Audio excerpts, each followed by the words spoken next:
இன்னைக்கான எபிசோட்ல big pass ஒரு இடத்துல பாத்தீங்கன்னா காரி தூண் எல்லா கண்டஸ்டன்ட்டையும் துப்புனாரு. இந்த கண்டஸ்டன்ட் வச்சு நான் என்னதான் பண்ண போறேன் அப்படின்ற மாதிரி தெரியலன்னு சொல்லிட்டு பாத்தீங்கன்னா கழுவி ஊத்துனாரு. அது ஏன் கட் பண்ணாங்கன்னு தான் எனக்கு தெரியல. ஏன்னா நீங்க எபிசோட்லயே பாத்தீங்கன்னா சூப்பரா இருந்த ஒரு செக்மெண்ட் வந்து அதுதான். அதாவது பிக் பாஸ் வந்து பாத்தீங்கன்னா உண்மையை ஒத்துக்கிட்டாரு. என்னால முடியல, உங்களை நான் வந்து அடிச்சும் பார்த்துட்டேன், உங்களை திட்டியும் பார்த்துட்டேன், உங்களுக்கு அட்வைஸ் பண்ணியும் பார்த்துட்டேன், அப்பயும் நீங்க வந்து பண்றதான் பண்றீங்கன்னா யாரா நீங்க அப்படின்ற மாதிரி பாத்தீங்கன்னா இன்னைக்கு கெஞ்சியும் பார்த்துட்டாரு.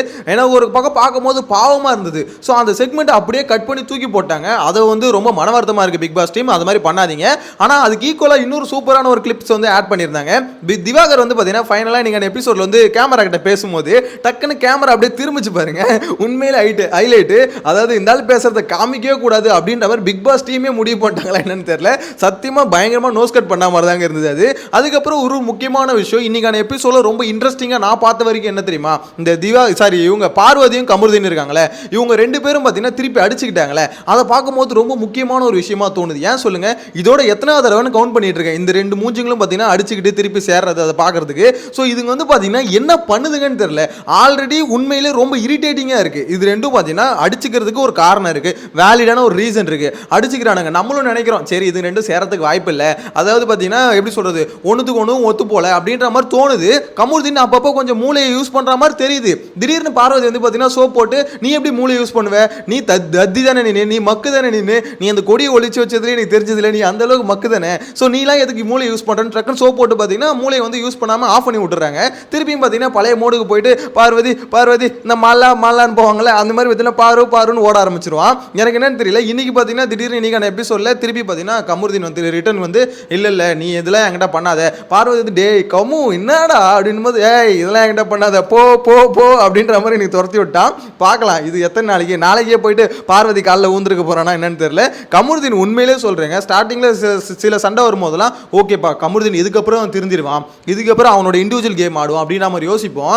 ஆனா அதுக்கப்புறம் பார்த்தீங்கன்னா அடுத்த நாளே அப்படியே பல்ட்டி அடிச்சு திருப்பி பாருன்னு ஓடுறோம்ல. வெயிட் பண்ணி பார்க்கலாம் இது எத்தனை நாளைக்கு அப்படின்ற மாதிரி. எனிவேஸ் இன்னைக்கான எபிசோட்ல என்னென்ன நடந்தது அப்படின்றது ஒன் பை ஒன்னா பார்க்கலாம். அதெல்லாம் பார்க்கறதுக்கு முன்னாடி ஒரு முக்கியமான விஷயம், சேனலை ஃபர்ஸ்ட் டைம் பார்த்தீங்கன்னா சப்ஸ்கிரைப் பண்ணிட்டு வீடியோ லைக் பண்ணிக்கோங்க.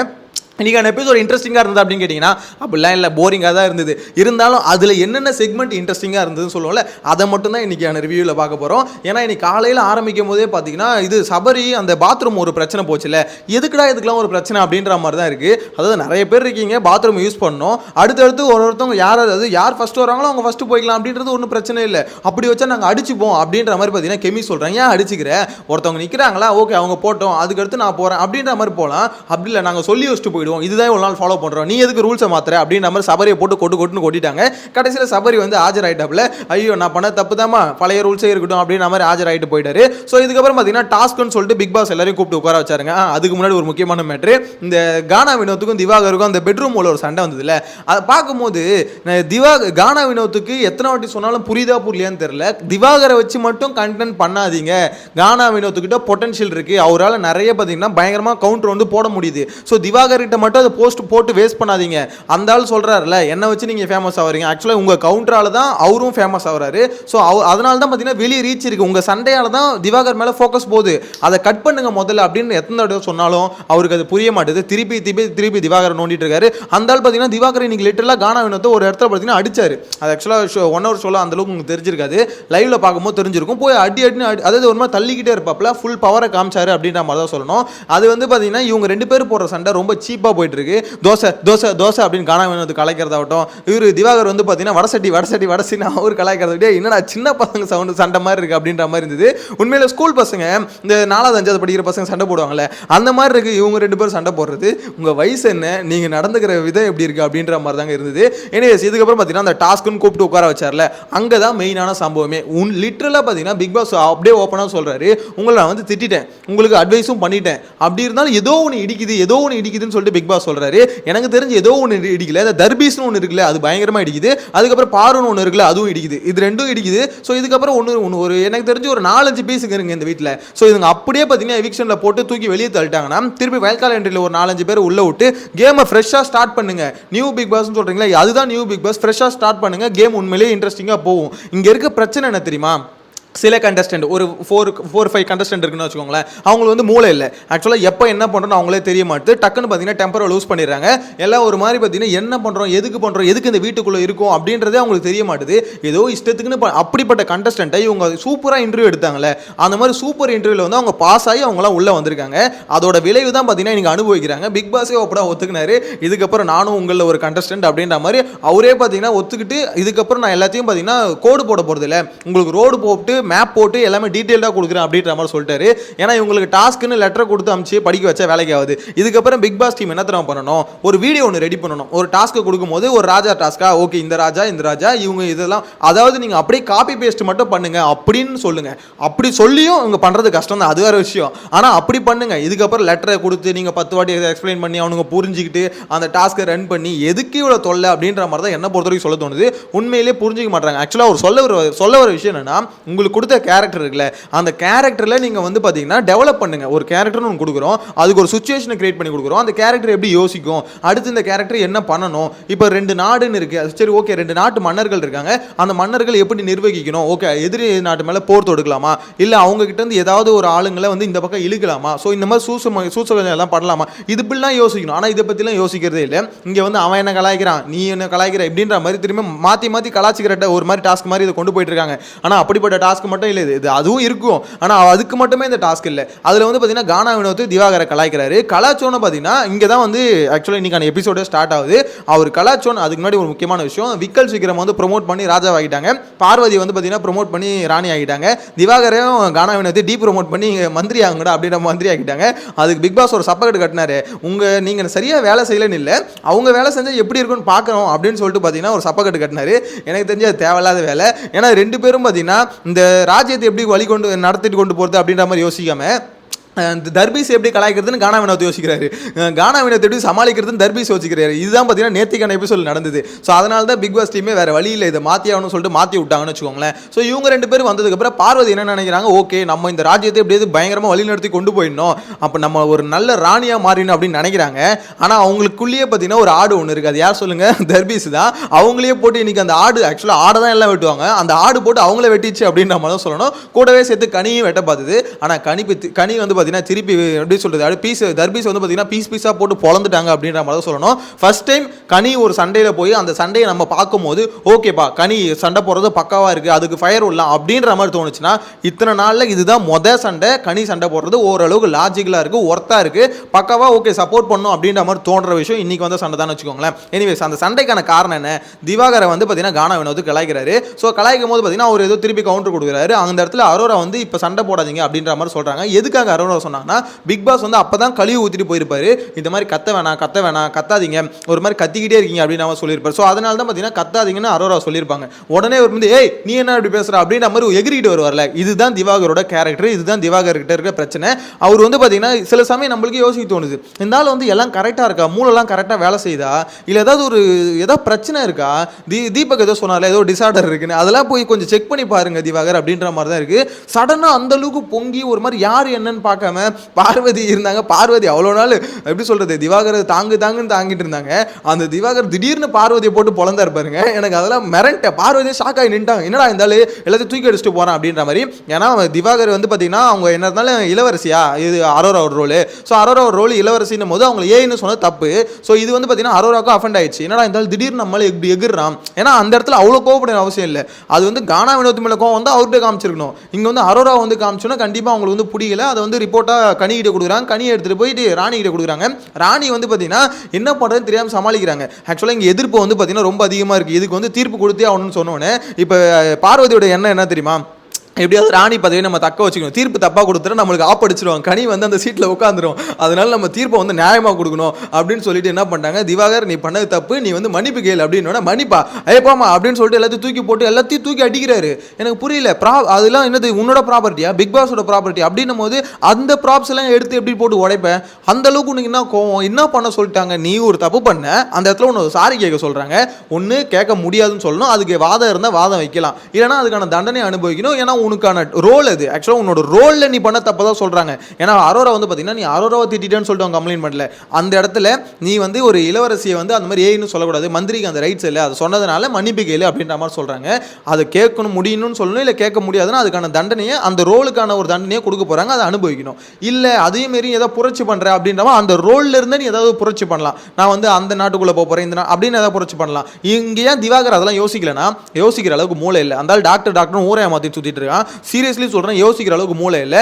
எல்லாத்தையும் டக்குன்னு கழட்டி போட்டு அந்த அளவுக்கு பொங்குன்னு பொங்குறாப்புல உடனே கனியை பற்றி பார்த்தீங்கன்னா கிளிக்கிறாரு. கோல்முட்டி வேலை பார்க்குது கனி, இந்த கிச்சனை வச்சு பார்த்தீங்கன்னா ஒரு அரசியல் பண்ணுது, சாப்பாடு வச்சு ஒரு அரசியல் பண்ணுது அப்படின்னு நம்ம இஷ்டத்துக்குன்னு பேசுறாரு. ஸோ இது பேசணும்னு பார்த்தீங்கன்னா கனியும் காண்டாயிடுச்சு, என்னடா இது அப்படின்ற மாதிரி அந்த இடத்துல தூக்கி போட்டு போனார்ல. அப்போ பார்வதியோட மூஞ்சிக்கு ஒரு க்ளோஸ் அப் ஒன்று போயிருப்பாங்க. எத்தனை பேர் பார்த்தீங்க? அப்படியே ஃப்ரீஸ் ஆகி நின்றுருப்பாங்க. திவாகர் அண்ணே போகாம அண்ணனாவது அப்படின்னு சொல்லிட்டு அந்த ஆல்பாட்னு போய் நேர்ந்துருப்பான். ஸோ இதுக்கப்புறம் பார்த்தீங்கன்னா கனிக்கும் அவங்களுக்கு சண்டை வந்ததுல, உண்மையிலே கனி போட்டு கிழிச்சிட்டாங்க. மரியாதை கொடுத்து பேசு அப்படின்ற மாதிரி இது பண்ண, மரியாதை கெட்டுரும் திவாகர் பேசிட்டாப்ல. உடனே மரியாதை கெட்டுருமா, இதுக்கப்புறம் பாரு உனக்கு மரியாதை இருக்குன்னு கனி சொல்லுவாங்க, மரியாதை கெட்டுரும் உனக்கு அப்படின்னு மரியாதை கெட்டுருவான், எப்படி கெடு பார்க்கலாம் அப்படின்னு சொல்லிட்டு இவங்களும் ஏறி விட்டாங்க. ஆக்சுவலாக அதுக்கப்புறம் சொன்னாங்க பாருங்க, மற்றவங்க எல்லாருக்கும் சாப்பாடு போடும் போது திவாகர் வந்தாருன்னா எக்ஸ்ட்ரா ஒரு தோசை தான் வைப்பேன். இதை வந்து இந்த வீட்டுக்குள்ளே பல பேர் சொல்லிட்டாங்க, திவாகருக்கு எக்ஸ்ட்ரா தான் சோறு போகிறோன்னு சொல்லிட்டாங்க. அவ்வளோ சோத்தையும் வாங்கி தின்ட்டு நல்லா சோத்து மூட்டை மாதிரி இருந்துக்குன்னு நீ என்ன அவ்வளோ பேசுகிற அப்படின்ற மாதிரி தாங்க இருக்குது. சீரியஸ்லி சொல்கிறேன், சாப்பிடாதவங்க இதெல்லாம் கூட பேசினா பரவாயில்ல, கனி இதை வச்சு அரசியல் பண்ணுறாங்க அது பண்ணுறேன், அவங்ககிட்டயே வாங்கி தின்ற நீ எல்லாருக்கும் 2 தோசைனா நீ 3 தோசை எக்ஸ்ட்ரா தானே உனக்கு கொடுக்குறான், அதுவே முதல்ல தப்பு. அந்த இடத்துல ஒரு பார்ஷியாலிட்டி நடக்குதுல்ல, அதை இருந்தாலும் வந்து கேட்கவே மாட்டான். சோறுனா முன்னாடி போய் வலிச்சு நக்கிறதுல முன்னாடி போயிருக்கான். கானா வினோத்து ஒரு பக்கம் கலாய்க்கிறது தப்பே இல்லைன்னு ஒரு பக்கம் நம்மளுக்கே தோன்ற அளவுக்கு இந்த ஆள் பண்ணுறது இருக்குது. சோறு வந்து உனக்கு எக்ஸ்ட்ரா எல்லாருமே கொடுக்குறாங்கன்றது எல்லாருமே சொல்கிறாங்க. அப்படி இருக்கும்போது மற்றவங்களாம் ஏன் திவாகர் கொடுக்குறீங்க அப்படின்னு இது வரைக்கும் பிரச்சனை பண்ணியிருக்காங்களா? இல்லை, சரி ஓகே இந்த ஆள் வந்து சரியான சாப்பாடுறாமனா இருக்கான், சாப்பிட்றான் இப்போ சாப்பிட்டு போட்டோம் அப்படின்ற மாதிரி விட்றாங்க. ஆனால் அதை வந்து பார்த்தீங்கன்னா ஒரு குற்றச்சாட்டாக வச்சு உனக்கு சோறு போட்டவங்களே திருப்பி அடிக்கிறேன்னா, அதாவது சில சொல்லுவாங்கள்ல, சில ஜீவன்கள் கூட கொஞ்சம் நன்றி இருக்கும், இந்த ஆளுக்கு அது கூட இல்லை அப்படின்ற மாதிரி தான் தோணுது. ஏன்னா பார்வதி உனக்கு ஆனால் வேணுமா, நீ எப்படி மற்றவங்களுக்கு பண்ணுறியோ அதே தான் உனக்கு இந்த ஆள் அப்பப்போ பண்ணிட்டு இருக்கான். இன்றைக்கும் பார்த்தீங்கன்னா ரிவீட் பார்வதிக்கு திருப்பி ரிவீட் எஸ்டாப்பில் ஆக்சுவலாக ஷோவில் சில விஷயத்தை காமிக்கல, பார்வதிக்கும் திவாகருக்கும் அந்த சண்டையை காமிக்கல. அந்த கேமரா கிட்ட நின்று பேசிட்டு இருப்பார்ல, அந்த சமயத்தில் பேசும்போது என்னன்னா அதுக்கப்புறம் பார்வதிக்கும் இவருக்கு டஃப் ஆகும்.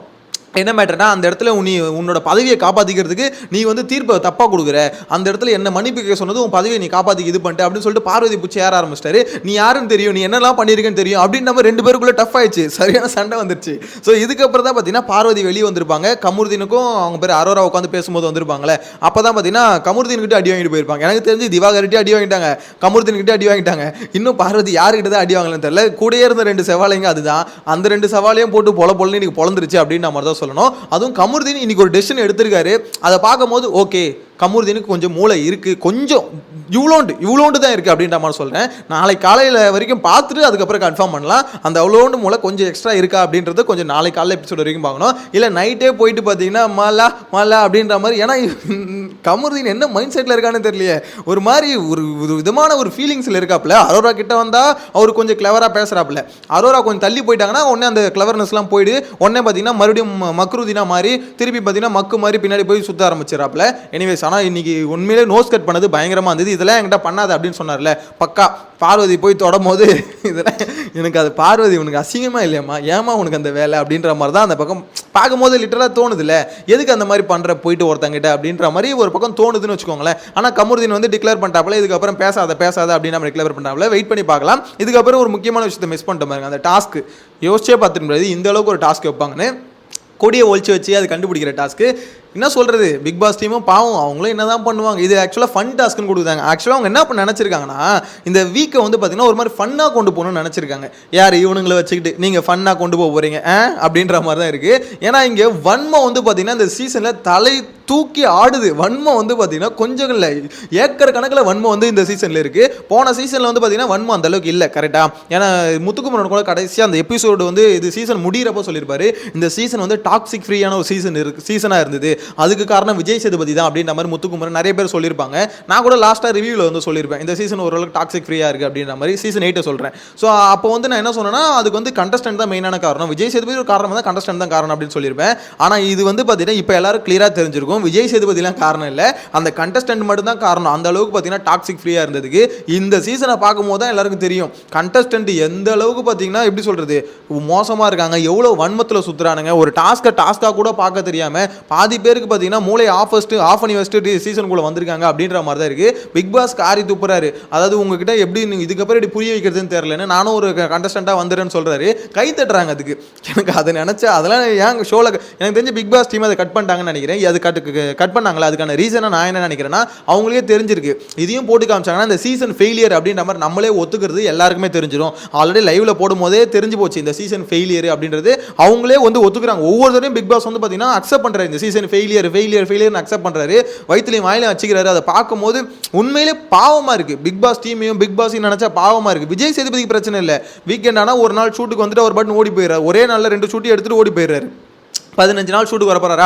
ஸோ சிம்பிளாக வந்து அவர் முடிச்சுட்டு போயிட்டே இருப்பார் பேமெண்ட் வாங்கிட்டு. ஆனால் இங்கே பிக் பாஸ் டீம் அந்த உழைக்கிறாங்களே பின்னாடி, அந்த ஒரு அவ்வளோ பெரிய டீம் ஒன்று உழைக்குதுல, அந்த 500 பேர் கொண்ட டீம் வந்து இந்த மாதிரி ஒரு கண்ட்ராவி கண்டஸ்டன்ஸ்க்காக உழைக்கிறமே அப்படின்னு நினச்சா தினமும் நைட்டு அவங்களுக்கு எப்படி தான் தூக்கம் வருதுன்னு தெரியல. அந்த வேர்வை துளிகளெல்லாம் இப்படி வீணாக போதே அப்படின்ற மாதிரி தான் என்னை பொறுத்த வரைக்கும் சொல்ல தோணுது. எனிவேஸ் உங்களோட கருத்தை மறக்காமல் கமெண்ட்டில் மென்ஷன் பண்ணுங்கள். இன்றைக்கான எபிசோடு எப்படி இருந்தது, அதில் இந்த கண்டஸ்டன்ஸ் வந்து பார்த்தீங்கன்னா ஒவ்வொரு நிலைப்பாடு, இந்த கமருதீன் பார்வதி நிலைப்பாடு, அதுக்கடுத்து பார்த்தீங்கன்னா அந்த டாஸ்க் வந்து அடுத்த கட்டத்தை நோக்கி நாளைக்கு எப்படி இன்ட்ரெஸ்டிங்காக போதா, இல்லை இதை விட மட்டித்தனமாக மண்ணு மாதிரி போதா அப்படின்றத கமெண்ட்டில் மென்ஷன் பண்ணுங்கள். நெக்ஸ்ட் வீடியோவில் மீட் பண்ணலாம். எதாவது மிஸ் பண்ணியிருந்தாலும் கமெண்ட்டில் மென்ஷன் பண்ணுங்கள். Bye by.